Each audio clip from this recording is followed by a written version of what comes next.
Hey friends, welcome back to Hot News. It has been a hot decade since we last did our last episode. We just had to work out some production stuff that made this sustainable, and you can see that we got a fresh new set, sort of. We changed it up a little bit, and we're ready to go with the second season of Hot News, I guess is what we can call it. So, with that being said, let's work on into it after I tell you that today's episode of Hot News is brought to you by our very own website called UFD Deals. If you're looking for a great deal on tech products for this holiday season, for yourself, for loved ones, or for your cat, who knows, if you want to get them a 1080p, like 144 hertz monitor, totally fine. They need to watch their cat videos at full speed. Anyways, check out UFD Deals. We compile the best deals from around the internets and give them to you so that you can click on the links, give us an affiliate kickback, and then we make money. You guys save money. It's a win-win deal, so check out UFD Deals. Link for that will be in the video description.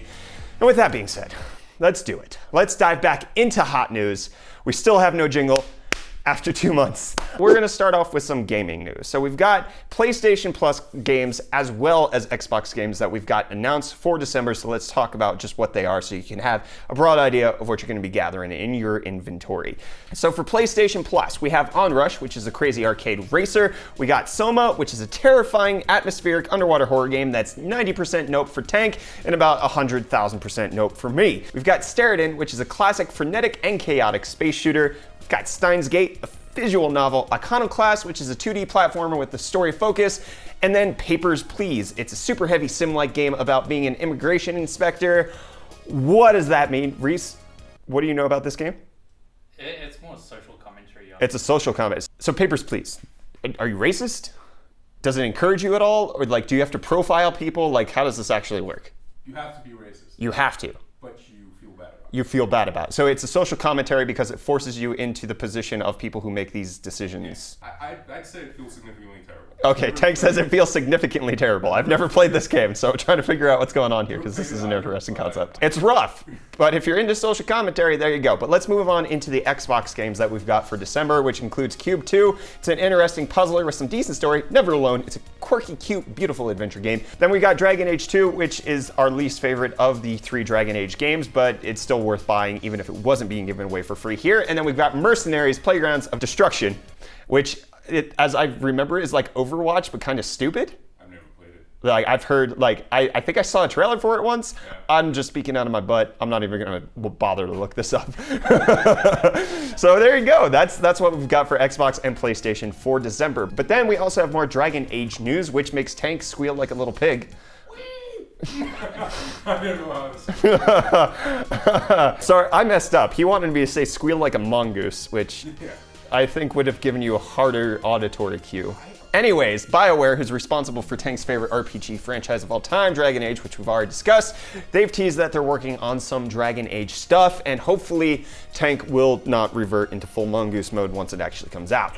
Then we've got Anthem news, which is going to be the most disappointing game in the first quarter of 2019. Mark your calendars for that. So EA has revealed that their upcoming, it's totally not a Destiny clone, but you just better. They're going to be entering into a closed alpha of the weekend of December 8th through 9th, and signups for the said alpha will go live on Monday, December 3rd. So mark your calendars if that at all interests you, my friends. And now let's talk about the titular news topic that we've got today. It's about Intel's new GPU that we're expecting to come out. We've got some actual information, we got some rumors, and we got some opinion, because that's just how I do Hot News. I like to give my facts as opinions. Wait, scratch that, reverse it. Hot News, the show where facts are opinions and opinions don't matter. So, Intel is rumored to be hosting a conference in December around their Arctic Sound discrete GPUs that they have already confirmed are coming out in 2020. These are the gaming GPUs that we are expecting, not necessarily their more machine learning enterprise cloud storage solution-based ones that they're going to be giving to all of the companies with billions of dollars. These are the ones that we're talking about for the you and me, the every people. So the event is expected to serve as an update about the company's latest technologies and the business unit's outlook, according to DigiTimes. That's a quote from them, but they didn't provide any proof or any further information about the event or concrete details we'll get on Arctic Sound. So it's not a full-on leak, but it isn't outside the realm of possibility that we will get an update on the architecture in December, especially since it's already been confirmed that Intel is hosting an Architecture Day on December 11th. But in an exchange on Twitter, when a fan wished Kaduri all the best for the rumored Arctic Sound event, Kaduri explained that, quote, "This isn't in my calendar." And when asked whether that's no to a GPU Architecture Day, he said that it's an Intel Architecture Day, not a DGPU Day. So it's still open to possibility, especially with some of the rumors that we're here floating out there, is that it will be part of the Architecture Day, even if it's not going to be the center stage. So WCCF Tech also claims, according to invites that Intel is sending out for this thing, that they will be giving a look at new breakthroughs and technologies on the architectural side that would be adopted by their next generation product portfolio, which includes CPUs, motherboards, drones, modems, and then also discrete GPUs, as we know is coming in 2020. So that would seem to be a confirmation that Arctic Sound or any major information on DGPUs. Wait, it sounds like it'll be absent? How? Because Kaduri is likely indicating he's going to be there. So Tank thinks that the way that Kaduri is going about it is kind of dismissing, and that like he's just not going to show up, so there's going to be no DGPU news. I'm kind of thinking, I'm leaning the opposite way, where it's just like Kaduri is not going to be there. It's not going to take center stage, but they are going to talk about it. They're going to say what their plans are, the nebulous plans of we expect to enter this market, and we have all of this that we've been working on, because you have Raja Kaduri working on it. They've hired several other people from AMD, from the Radeon team, to take over what's going on with Intel's GPUs. So there's a lot of stuff going on there. And then, so my perspective is that Kaduri, even if he's not indicating that this is a DGPU day, that there's something that we're gonna see. And then on the other side, it could just be that Raja Kaduri can't say anything about what's happening. And of course, it's gonna totally be about a new GPU, especially since we already have rumors about it. Anyway you slice it, there's something going on with Intel on December 11th. So keep your calendars ticked for that, or just watch Hot News, because we should have something going on when that happens. And then video cards, like kind of, it seems like a meme tweeted out yesterday about Radeon, and it kind of seems like a diss that Radeon doesn't have anything coming out, and that like all of their old people are going to be announcing something new. Obviously, there's nothing concrete, there's nothing set in stone, but we do have some indication that we should be expecting some information about Intel's new upcoming GPUs, and hopefully we can see them compete against the likes of the mid-tier NVIDIA cards. That's basically what I'm hoping for. Personally, I don't want them to go toe-to-toe. I want them in the mid-tier. I want like a 2060, 3060, 2160, whatever NVIDIA is gonna call it. I want the mid-tier equivalent, but just at a really good price point and really nice features, especially like adaptive sync, which Intel has already confirmed that they're going to be supporting. So we don't have to pay for a G-Sync premium when we have both AMD and Intel supporting the open standard, which will be a great thing for all consumers, and I'm very happy for that. Okay, so that's the end of all the Intel hardware news that we've got going on right now, but let's dive on into some more general hardware stuff that's going on, like the PlayStation Classic Mini. Yeah, that giant kerfluffle of nonsense. So it's actually boasting specs that are surprisingly powerful for what you would expect on an emulator. So its SoC is a quad-core Cortex A35 at 1.5 gigahertz, and it has a Power VR GE 8300 for the GPU. It's got 1 gigabyte of DDR3 1866 megahertz memory, 16 gigs of flash storage, 2 USB ports, HDMI port, micro USB, blah, blah, blah, all that kind of stuff. So the specs point to the machine being actually significantly overkill for running emulated PlayStation games, considering like my butt can emulate like Final Fantasy VII. Like it's really not that hard to run. Like a basic generic Android phone can run a PlayStation emulator that you can get on the Android store. This is not significant. And this is one of the debates that has been going on about the PlayStation Classic Mini. They're using an open source emulator that you can just get. They're literally not even innovating anything for this. They're not going the Nintendo route where they're trying to lock everything down. They're just like, oh hey, emulation community, you've developed something really nice. Hey, we've developed something really nice. Yeah, a box. Thing you already have. Hey, look at this box, this small thing compared to the thing that you had 20 years ago, but you could play these games anywhere all the time anyways. So the Classic is gonna come with titles such as Final Fantasy VII, the original Grand Theft Auto, Metal Gear Solid, Oddsworld, Abe's Odyssey, Resident Evil Director's Cut, Revelations, Persona, Tekken 3, and then other games.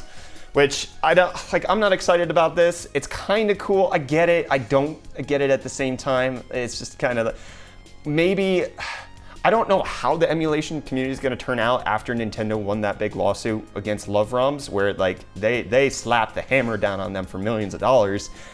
I'm kind of in a toss-up about, like, maybe we will see more of this going down the road because companies will not, or like not companies, but websites won't take the risk of hosting ROMs, hosting emulation, hosting the BIOS files that you need. Well, what I'm also thinking is the games that are actually good are being remastered anyway. Yeah, that's also a very good point. So the games that are actually good for PlayStation, the ones that we really love and remember, like Spyro and Crash Bandicoot and Jak and Daxter, they've all been remastered or remade into an HD version. And these aren't that. So why? Why would you get a PlayStation Classic to play the original Spyro when you have the remaster or remake? Is it remaster? What is the difference? I know there's a difference. One is just like an upscale and one's an actual redoing. You're getting remasters and remakes of like Resident Evil 2 also, that's coming out. Is that a remake? Yeah, it's a remake. So like all of the original games are being remade. Like, I don't understand Sony's strategy here because they're trying to get us to buy the new games and then the old games and be like, you want both. And it's like kind of one or the other. Moving on, we've got Colorful. They've announced a brand new RTX 2070 and it's kind of like ugly, but not ugly at the same time. It's sleek, but also hideous. I don't know, what do you guys think? I'm gonna leave a poll up there. Do you like the Colorful iGame RTX 2070 Ultra? Tank rates it a 6 out of 10. I'd probably give it, yeah, a 6. So the cooling solution seems adequate, nothing really special. New RTX 2070, quick tidbit. Another one about Intel, they're rumored to be announcing a 22 nanometer chipset that is similar to B360, and they're gonna call it the B365, and it's gonna be on 22 nanometers because they're out of 14 nanometer space, and they're kind of failing because they should be on 10 nanometers, and they're not really doing things properly, so we're just gonna get a really messed up version of something that we already have. So putting the chipset back on 22 nanometers shouldn't really change anything. It should just be basically the same thing as B360, just be called something slightly different like they did with the H310C, which was also on 22 nanometers, but they used for Windows 7 support. So it's a slight name change, kind of the same support, just on a bigger process. And it's because Intel isn't doing so well on the CPU side, which it's so weird that we have to have this ambivalence of like, I really, really want them to succeed at GPUs, but you suck over here. Please fix yourself, Intel. And there were some reports previously that Intel might be doing away with the B360, and this could kind of tie back into that, but it could also just be that they're gonna have both on sale at the same time whenever they have capacity on the 14 nanometer production to release B360, and then B365 is for every other day of the week.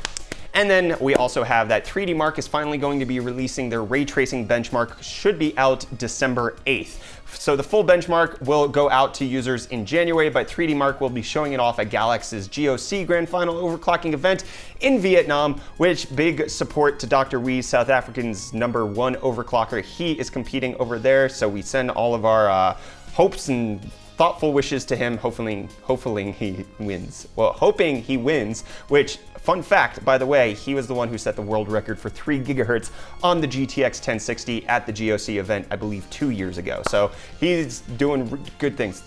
Sweet. Check out this video where I actually attended an overclocking class with him. Great. Moving on. I got nothing. That's the end of hot news. This has been a venture in trying to figure out how to find my rhythm again because I am not sure what I'm doing anymore. Reece is dying over there laughing hysterically, and then Tank is laughing as well. So that's the end of hot news. We are back. We are better than ever. My pretty face is illuminated gorgeously. We got a new setup in the background. I'm excited to be back. Guys, don't forget that this episode of Hot News was brought to you by UFD Deals. Save money, give us money. It all works out. Check the link in the video description. Let us know if we missed any news articles that you want us to talk about by typing them in the comments down below. Hit the like button if you enjoy Hot News. Get subscribed if you enjoy Hot News and the other videos that we do around here on the UFD Tech channel. I'm Brett with the UFD Tech channel. I just said that twice. I feel really weird doing that. I'd love you guys. I'll see your smiling faces again in the next video. Love you too. Bye.